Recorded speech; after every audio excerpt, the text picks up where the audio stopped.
नाज़रीन आवाज़ न्यूज़ में भलीकार अवया बिशारत सुमरो ऐं माहिया गज़ाला आबड़ो सभ खां पहिरियां हिकु नज़र हेडलाइंस ते।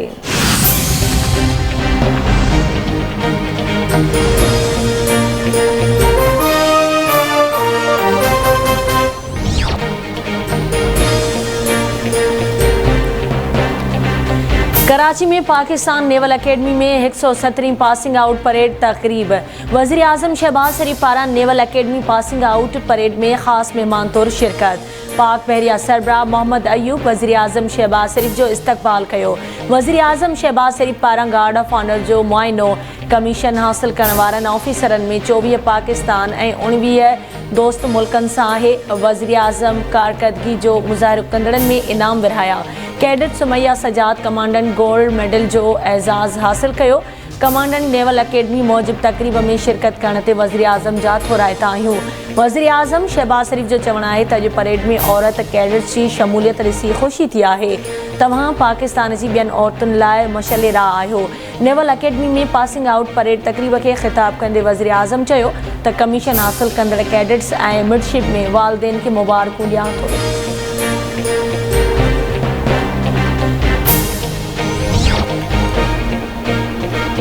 मुल्क में कोरोना के हकारी केसिस की शरह 3% खां वधी वई। सिहत बाबत कौमी इदारे मूजिब सजे मुल्क में कोरोना के हकारी केसिस की शरह में इजाफो ॾिसण में आयो ऐं हिक ॾींहं में केस 400 खां वधी विया।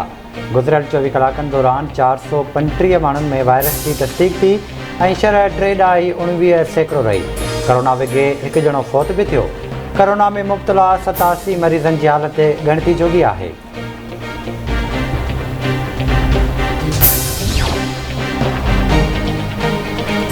पाकिस्तान के चीन खां 2 अरब 30 करोड़ डॉलर्स जो कर्ज मिली वियो। नाणे वारे वफ़ाक़ी वज़ीर मुफ्ता इस्माइल रक़म पाकिस्तान के मिलण की तस्दीक करे छॾी। संदसि चवणु आहे त चीनी कंसोर्शियम तरफ़ां कर्ज जी मद में 2 अरब 30 करोड़ डॉलर की रक़म स्टेट बैंक के अकाउंट में मुंतकिल थी वई। रक़म की मुंतकिली खां पोइ नाणे जे ज़ख़ीरनि में इज़ाफ़ो थी वियो।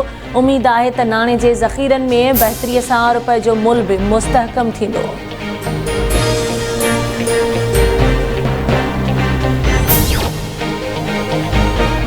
मुल्क में पेट्रोलियम शयुनि जे अघनि में इज़ाफ़े खां पोइ महांगाई जी शरह में रिकॉर्ड इज़ाफ़ो।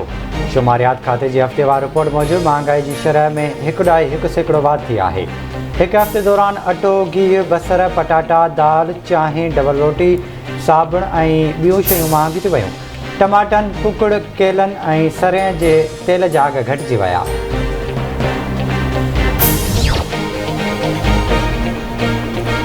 पाक नेवी मुल्क की सामूंडी सरहदुनि जो दिफ़ा कंदड़ मज़बूत फोर्स है ऐं सदाईं क़ौम के उम्मीदुनि ते पूरी लथी आहे। Army chief general Qamar Javed Bajwa जो पाकिस्तान नेवल वार कॉलेज लाहौर में 51 PNA स्टाफ कोर्स की तकरीब के खिताब। आर्मी चीफ कौमी सलामती के चैलेंजिस के महारत से मुंहुं ॾियण में हथियारबंद फौज के किरदार की वाखाण कई ऐं चयो आहे त पाक नेवी की तारीख़ बहादुरी ऐं कुर्बानियुनि की शानदार रिवायतुनि सां भरियल आहे।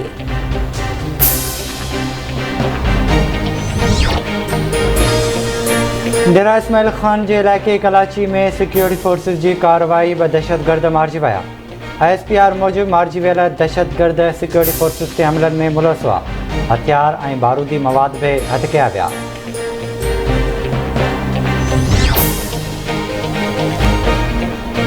गौसपुर वेझो दुरानी महर थाने जी हद कचे वारे इलाइक़े में जागीरानी बिरादरी जी 2 धुरियुनि में खूनी तकरार ॿीहर भड़की उथियो।